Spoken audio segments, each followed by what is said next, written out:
प्रचंड प्रहार की तैयारी है और विश्व युद्ध 3 की घंटी यानी अलार्म जो है वो बज चुका है। क्या दुनिया एक बड़ी जंग के मुहाने पर खड़ी है? इस वक्त का सबसे बड़ा प्रश्न यही। अमेरिका और ईरान के बीच बढ़ते तनाव ने अब खतरनाक मोड़ ले लिया है। इजराइल के हमलों के बीच अमेरिकी राष्ट्रपति डोनाल्ड ट्रंप ने ईरान को सीधे चेतावनी दी है, सरेंडर करो वरना अंजाम के लिए तैयार रहो। क्या यह सिर्फ चेतावनी है या फिर जंग का काउंटडाउन शुरू हो चुका है? अमेरिका अब खुलकर बड़े युद्ध की तैयारी में जुटता हुआ दिखाई दे रहा है। बात पेंटागन की करें तो पेंटागन ने $1.5 ट्रिलियन का विशाल रक्षा बजट मांगा है, जो पिछले साल के मुकाबले 40% ज्यादा है। इसके साथ ही $200 बिलियन का इमरजेंसी फंड भी मांगा गया है, जिसे सीधे ईरान के खिलाफ ऑपरेशन में खर्च करने की बात सामने आ रही है।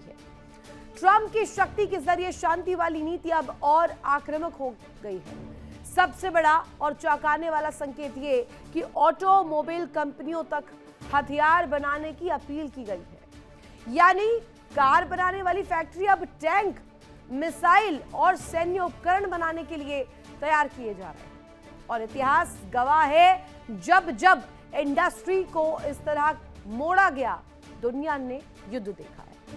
द्वितीय विश्व युद्ध के दौरान भी कार फैक्ट्रियों ने हथियार बनाए थे और अब वैसी ही आहट सुनाई दे रही है। समंदर में भी हलचल तेज है। अमेरिकी नौसेना का तीसरा aircraft carrier USS George H.W. Bush middle east की ओर आगे बढ़ रहा है और पहले से मौजूद USS Abraham Lincoln, USS Gerald R Ford के साथ ये तीसरा स्ट्राइक ग्रुप होगा। ये सीधे सीधे ईरान पर दबाव बढ़ाने के लिए तैनात किया गया। और अब बात करते हैं व्हाइट हाउस की। व्हाइट हाउस में ट्रंप ने अपनी राष्ट्रीय सुरक्षा टीम के साथ हाई लेवल मीटिंग की। जेडी वेंस, मार्को रूबियो और पिट हेग्सेट जैसे बड़े नाम इस दौरान मौजूद थे। इस बैठक के बाद युद्ध विराम बढ़ाने का फैसला जरूर हुआ, लेकिन बयानबाजी में नरमी कहीं से नहीं आई। ट्रंप का इस बीच दावा है कि अमेरिका की नाकाबंदी से ईरान को रोज $500 मिलियन का नुकसान हो रहा है। उन्होंने यहां तक कह दिया है कि ईरान की नौसेना समुद्र में डूब चुकी है। आज के इस खास शो में अपने मेहमानों से चर्चा करेंगे, बातचीत करते हुए जानेंगे, समझेंगे कि क्या यह सिर्फ दबाव की रणनीति है, प्रेशर टैक्टिक्स है, या दुनिया एक और बड़े युद्ध की ओर आगे बढ़ रही है। और क्या वाकई विश्व युद्ध 3 की घंटी बज चुकी है, अलार्म बज चुका है, या ये सिर्फ ताकत का प्रदर्शन है? बातचीत करें उससे पहले आपको कुछ डिटेल्स दिखा देते हैं, क्या कुछ इसको लेकर जानकारी मिल रही है, क्या तस्वीर है और इस वक्त क्यों कहा जा रहा है कि वर्ल्ड वॉर 3 की आहट सुनाई दे रही है। जल्दी से दर्शकों के सामने ये डिटेल रखते हैं। व्हाइट हाउस में हाई अलर्ट मीटिंग, और इसके साथ साथ आपको बता दें, इस मीटिंग का मुख्य उद्देश्य ईरान के साथ जो युद्ध चल रहा है उसको काउंटर करना। ट्रंप ने बुलाई emergency war meeting. Emergency meeting में जेडी वेंस, मार्को रूबियो, पीट हेग्सेट मौजूद रहे और साथ ही आपको बता दें, वॉर रूम में ताबड़तोड़ रणनीतियां अख्तियार की गई।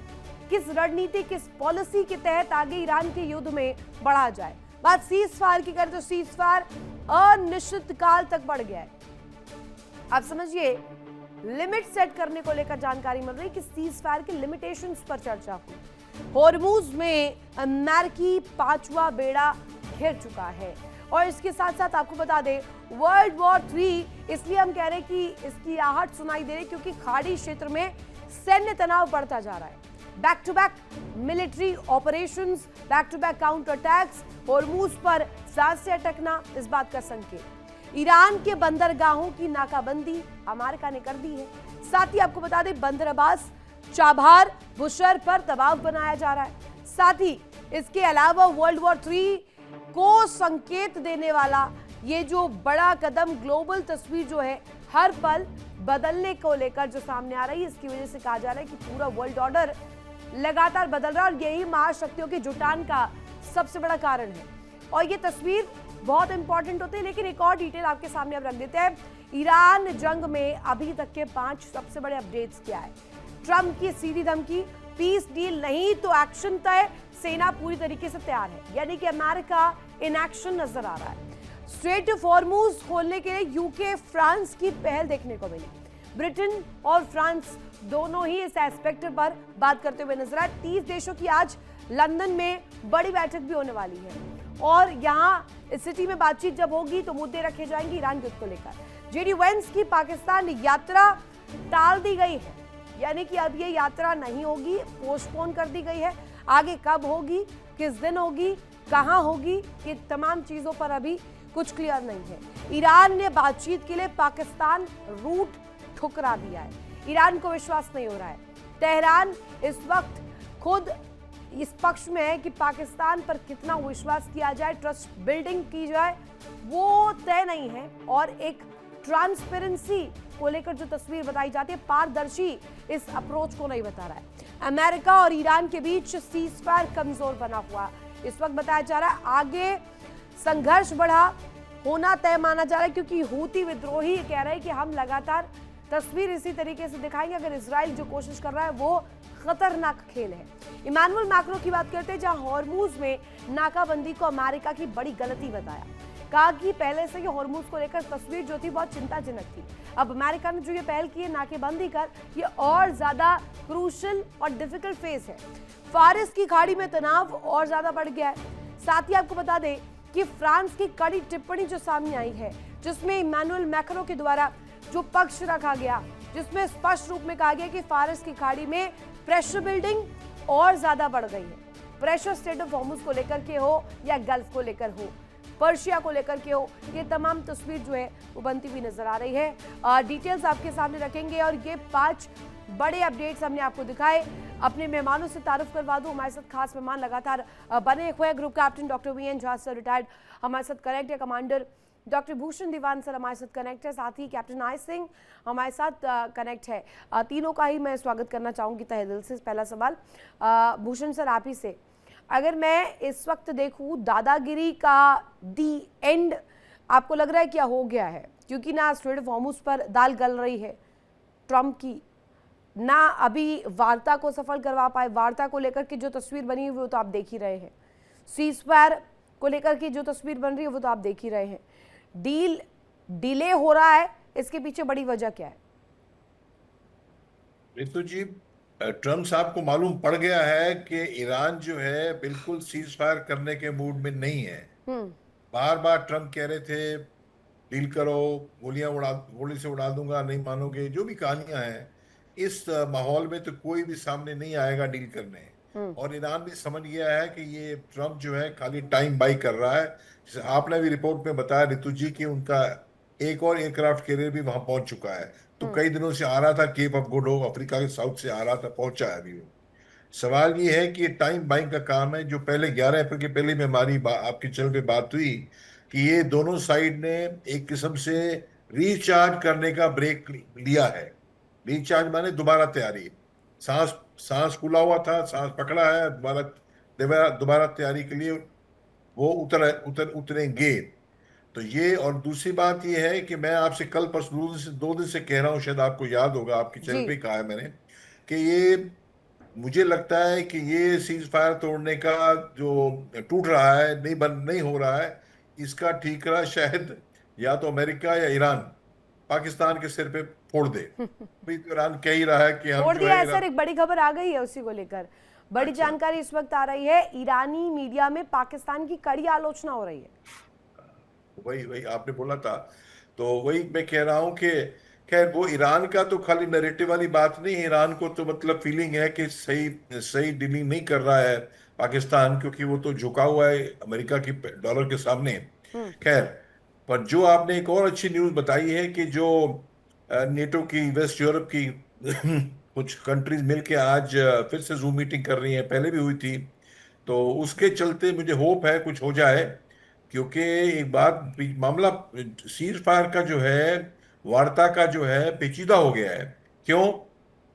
पुतिन ने कल स्टेटमेंट बनाई है, शायद आपने कवर की थी तो उसने ये स्टेटमेंट बनाई है कि न्यूक्लियर के बारे में आप इतना अग्रेसिव हो रहे हैं, आपकी डील वो जो न्यूक्लियर का 450 किलो इंडिश यूरेनियम है उसके बारे में आप ईरान से डायरेक्ट बात नहीं करेंगे, हम मध्यस्थता होंगी तो करेंगे, तो बात बनेगी। तो वो तो बात परवान चढ़ सकती है, पर उसमें भी ये है कि मतलब कि अमेरिका जो है ट्रस्ट रूस को इतना कर नहीं रहा है।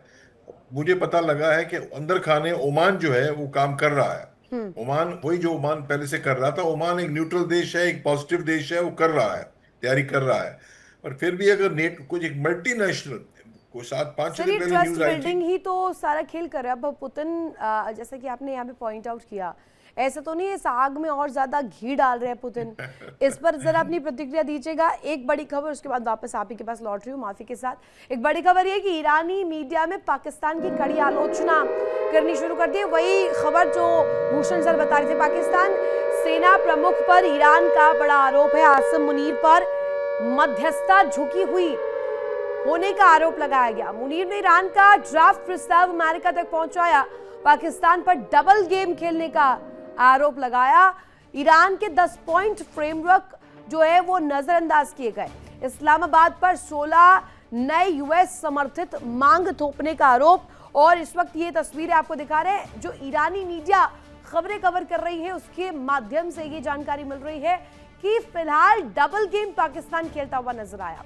जो अंदर खाने डीलिंग्स हो रही थी, जो तेहरान के साथ बात हो रही थी, उसका ब्लूप्रिंट जाकर अमेरिका को, डोनाल्ड ट्रंप को थामा गया, जिसकी वजह से अब ये ईरानी मीडिया जमकर थू-थू पाकिस्तान की कर रही है और बता रही है कि इस पीस डील के फेल होने का जो बड़ा कारण है वो पाकिस्तान ही है और यूएस समर्थित मांगों को थोपने की कोशिश इस्लामाबाद ने की है। पाकिस्तान पर डबल गेम खेलने का बड़ा आरोप है। साथ ही इस वक्त घिरता हुआ पाकिस्तान नजर आ रहा है। भूषण दीवान सर, आप प्लीज कंप्लीट कीजिएगा। और 10 पॉइंट फ्रेमवर्क जो ईरान ने रखा था, ऐसा होता है जब मध्यस्थता दो देशों की या दो पक्षों की, दो पार्टीज की होती है तो दो अलग अलग बातें होती है।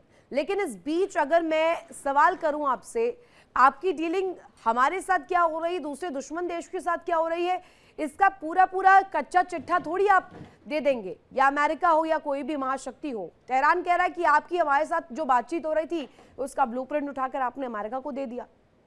बिल्कुल सही कह रही हैं आप रितु जी। एक जिम्मेदार सालिस और एक सीरियस सालिस जो चाहता है कि मध्यस्थता हो, वो इस टाइप का बचकाना काम नहीं करता है। पर यहां तो मैं कह रहा हूं, मुझे पहले दिन से कहा जा रहा है, अरे पाकिस्तान की तो छा गया, पाकिस्तान उसको मध्यस्थता के लिए बुलाया है। मैंने कहा भाई, फौज में जनरल्स होते हैं, उनके फ्लैग लेफ्टिनेंट होते हैं। फ्लैग लेफ्टिनेंट को जनरल साहब बोलते हैं, सुनो भाई मेरी एयर टिकट बुक कर दो, सुनो भाई मेरे उससे अपॉइंटमेंट करा दो। ये काम कर रहा है मध्यस्थता वाली। मध्यस्थता की ये तो मध्यस्थता नहीं है, ये तो हरकारागिरी है। और ये उसका पिट्ठू बन के काम कर रहा है। तो मैंने कई बार कहा है कि भारत ये काम नहीं कर सकता है, एब्सोल्युटली। इसलिए पाकिस्तान को दिया गया, ये काम सुपुर्द किया गया है। वो बात जग जाहिर हो गई है। और मुझे तो ये भी लग रहा था बल्कि रितु जी कि अमेरिका ही खुद कह देगा कि ये पाकिस्तान कच्चा खिलाड़ी है, हम हटते हैं। क्यों? उन्होंने तो फेलियर का ठीकरा, वार्ता फेलियर का ठीकरा तो किसी के सिर पे फोड़ना ही था। खैर, जो है, आपने पूछा रूस का, बिल्कुल वो तो ऐसा है, मध्यस्थता रूस तो कह रहा है। रूस तो मध्यस्थता वाली बात नहीं है, रूस तो एक किस्म से ईरान की तरफ से गारंटर है कि आप ईरान को इतना दबा नहीं सकते। आप उसका जो राइट है न्यूक्लियर का, एनपीटी साइन किया है, आईएई की इंस्पेक्शन हो रही है, तो आप क्यों दबा रहे हो उसको, ये वाली बात है ना। तो ये इसलिए है कि भाई आप अपना एक छत्र राज दुनिया में चला रहे हो, हम रूस हमें मंजूर नहीं है। तो ठीक है। पर सवाल ये है कि ये बड़ा, मतलब मैं तो समझता हूं अमेरिका वैसे तो बहुत छटपटा रहा है कि सीज फायर हो जाए, पर सीज फायर ऐसे हो कि उसकी पगड़ी ना हिले। पगड़ी तो उसकी ऑलरेडी हिल तो ऐसा चुकी तो है। पॉसिबल ही नहीं है सर। अब ईरान है जो मानने को तैयार नहीं, और अमेरिका जो है वो थमने को तैयार नहीं। अमेरिका की साख, उसकी नाक सवालों के घेरे में है, और ईरान है जो अपने वजूद के लिए लड़ रहा है। अब झा सर, मुझे जरा इस पर अपनी एक प्रतिक्रिया दीजिएगा, राय दीजिएगा कि हॉर्मूज तो पहले से ही बहुत अटका हुआ मामला था, उस पर नाकेबंदी कर देना, आप क्या बिलबिलाहट में, बौखलाहट में ऐसे कदम उठा रहे डोनाल्ड ट्रंप, जो खुद ही के लिए बड़ी परेशानी खड़ी कर रहे हैं? ऑलरेडी इतना ज्यादा क्रूशियल मैटर था, it could be sorted a different way, but आपने चूज किया ब्लॉक इट। जी रितु जी, आपने बिल्कुल ठीक कहा, it could have been done in a better way. लेकिन होता क्या है कि जब वॉर रूम में सारे आपके एडवाइजर्स बैठते हैं और वो plan A, plan B, plan C आपको बताते हैं, तो फाइनली ये छोड़ दिया जाता है कमांडर के ऊपर में, कमांडर इन चीफ के ऊपर में, कि आप इसको फॉलो करिए। और वो कि कौन सा प्लान पहले अडॉप्ट किया जाए और उसके मतलब उसके लिए उसको पूरा करने के लिए सारी शक्ति लगा दी जाए। ये यूजुअल ट्रेंड होता है किसी भी वॉर रूम का। तो यहाँ पे जो कुछ हुआ है, आपने एक और वर्ड यूज़ किया था कि पाकिस्तान डबल गेम खेल रहा है। ये तो मैं परसों से ही कह रहा हूँ। पाकिस्तान इसमें बिल्कुल डबल गेम खेल रहा है, लेकिन कुछ चीज़ें पाकिस्तान के ऊपर में उल्टी पड़ गई है। आपको याद कीजिए जब मुनीर 3 दिन के लिए ईरान यात्रा पे आए थे, ज़्यादातर टाइम उसने आईआरजीसी के साथ में बिताया था और आईआरजीसी से उनकी काफ़ी एफिनिटी है।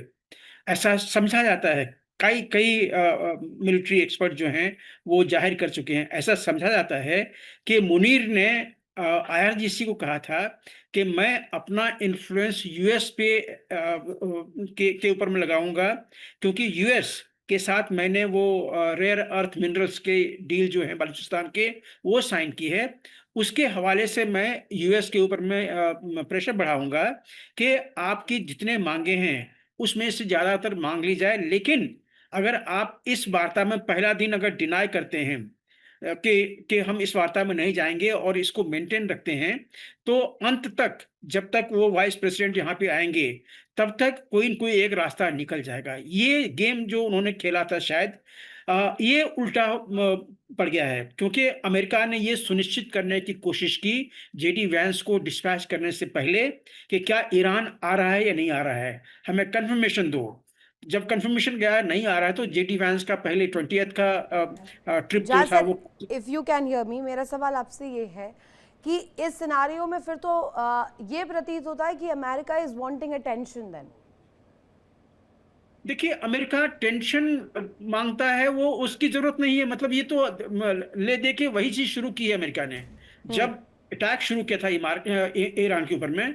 तो ये क्या, ये टेंशन क्रिएट करना नहीं था? जब जब अटेंशन ग्रैबिंग स्टंट नहीं, अमेरिका अटेंशन के लिए नहीं आता है। ईरान जो है, ईरान अटेंशन चाहता था, ईरान सिंपैथी चाहता था, ईरान कंसेशन चाहता था।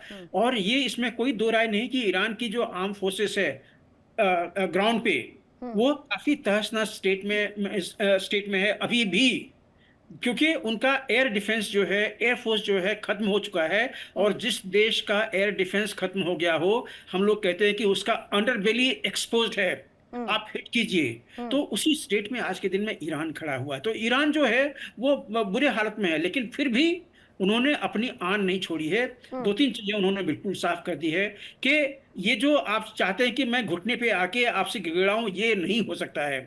तो उन्होंने जो अपनी 10 मांगे रखी थी, 10 जो अपने डिमांड रखे थे, मांगे तो नहीं, मांगना होता है याचना करना, ये डिमांड है कि आपको ये देना पड़ेगा। वो जो 10 डिमांड रखे थे उसमें से किसी पर भी अभी तक अमेरिका ने अपना जो फ्लेक्सिबिलिटी है वो नहीं दिखाया है। परसों कुछ न्यूज़पेपर में एक आर्टिकल आया था कि असीम मुनीर के रिक्वेस्ट पे अमेरिका में ट्रंप ने कहा था कि जो ब्लॉकेड को ईज करने की, ढील देने की जो बात असीम मुनीर ने कही है, असीम मुनीर हमारा एलाय है, हम इस पे कंसिडर करेंगे, हम इस पे सोचेंगे। लेकिन फाइनली आया क्या कि उसमें ब्लॉकेड में कोई ढील नहीं है। हाँ, ये जो cease fire, the so called cease fire है, इसको उन्होंने बढ़ा दिया हुआ है। तो ये सारी चीजें तो कुल मिला के क्या पाकिस्तान वो प्यून वाला काम कर रहा है कि when America dictates do as per Donald Trump, और उसके बाद जाइए तेहरान, जाइए इंटरनल तौर पर जो इन्फॉर्मेशन है वो ग्रैब करिए और उसके बाद स्पाई करिए। देखिए, हम लोग सरसरी तौर से कहते हैं कि हाँ पाकिस्तान पियोन का काम कर रहा है, लेकिन पाकिस्तान बहुत डीप गेम खेल रहा है जिसमें कि वो माहिर है। ये चीज उसने तालिबान के समय में भी किया था। ये काम उन्होंने प्रेस्लर अमेंडमेंट जब हुआ था 1985 में, जब हुआ था उसके बाद भी उसने किया था कि अमेरिकी पैसे आपको आ रहे हैं, अमेरिकी आपको फैसिलिटी मिल रही है, और आप अमेरिका को हेल्प करने के बजाय या तो अपने आप को स्ट्रेंथ कर रहे हैं या अमेरिका को नुकसान कर रहे हैं। देखिए इंडिया डेली 24/7 अब आपके स्मार्ट टीवी पर। इंडिया डेली मौजूद है सभी डिजिटल प्लेटफॉर्म पर लाइव और लगातार। इंडिया डेली 24/7 हर दिन राष्ट्र को समर्पित।